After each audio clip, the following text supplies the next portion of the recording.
عبادتوں کی وہ لذت نہیں سمجھ پائے جو مصطفیٰ کی محبت نہیں سمجھ پائے، عبادتوں کی وہ لذت نہیں سمجھ پائے جو مصطفیٰ کی محبت نہیں سمجھ پائے۔ تمنا کرتے ہیں وہ لوگ کیسے جنت کی جو ماں کے قدموں کی جنت نہیں سمجھ پائے۔ تمنا کرتے ہیں وہ لوگ کیسے جنت کی جو ماں کے قدموں کی جنت نہیں سمجھ پائے۔ نہ تو دھنوان کام آئے گا اور نہ سلطان کام آئے گا، کامیابی میں اور ترقی میں صرف قرآن کام آئے گا۔ عزت و تکریم کی یہ عظیم الشان آماجگاہ جشن آمد رسول صلی اللہ علیہ وآلہ وسلم من جانب نوجوانان نداف محلہ نہایت ہی ادب اور احترام کے ساتھ آپ نے خطیب اہل سنت حضرت مولانا مفتی معین الدین قادری صاحب قبلہ سے خطاب سنا۔ ممبر شریف پر علماء کرام کا ایک عظیم قافلہ ہے، بڑے محبت اور بڑے خلوص کے ساتھ یہ محفل پاک سجائی گئی ہے۔ تمنا، عقیدتیں، الفتیں، حضور علیہ الصلوۃ والتسلیم کی باتیں، ان کا ذکر جمیل، ان کے لب و لخسار کی باتیں۔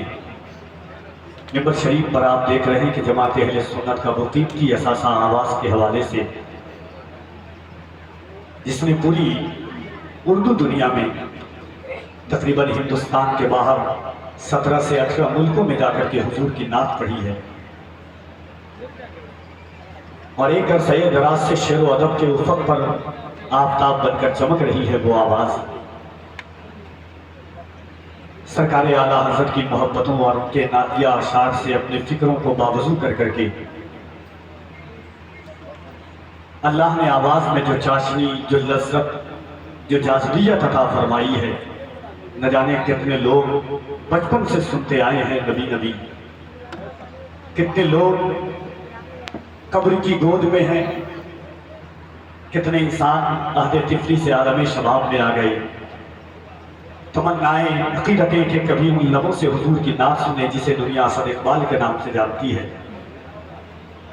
آج وہ لہجہ جالے کی زمین پر نداف محلہ کے نوجوانوں کی محبت، وہ قیمتی اثاثہ آپ کے درمیان ہے، انشاءاللہ آپ سنیں گے۔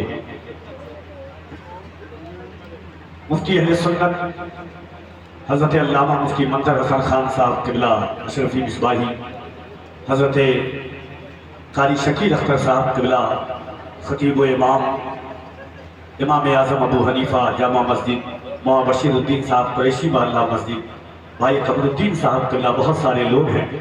نعت کا بس 2 شعر پڑھتا ہوں اس کے بھائی، میں ان کے اور آپ کے درمیان زیادہ حائل نہیں ہونا چاہتا۔ ایک بار محبتوں کے ساتھ پورا مجمع حضوری قلب کے ساتھ اپنے ہاتھوں کو اٹھا کے کہہ دے سبحان اللہ۔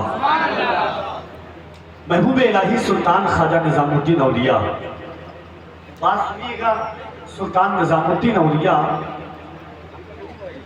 کسی محفل کے قریب سے گزر رہے تھے، ایک صاحب گفتگو کر رہے تھے، محبوب الہی نے کئی لمحات تک گفتگو سنی، اس کے بعد اپنے روم میں کمرے میں بلایا، کہا کہ مولانا صاحب جو آپ نے گفتگو کی ہے اس سے قوم کا کیا فائدہ ہوا ہے، کتنا وقت ضائع ہوا؟ انہوں نے کہا 1 گھنٹہ، کہا نہیں۔ سلطان محبوب الہی نے فرمایا لوگ کتنے تھے؟ کہا 1000 لوگ۔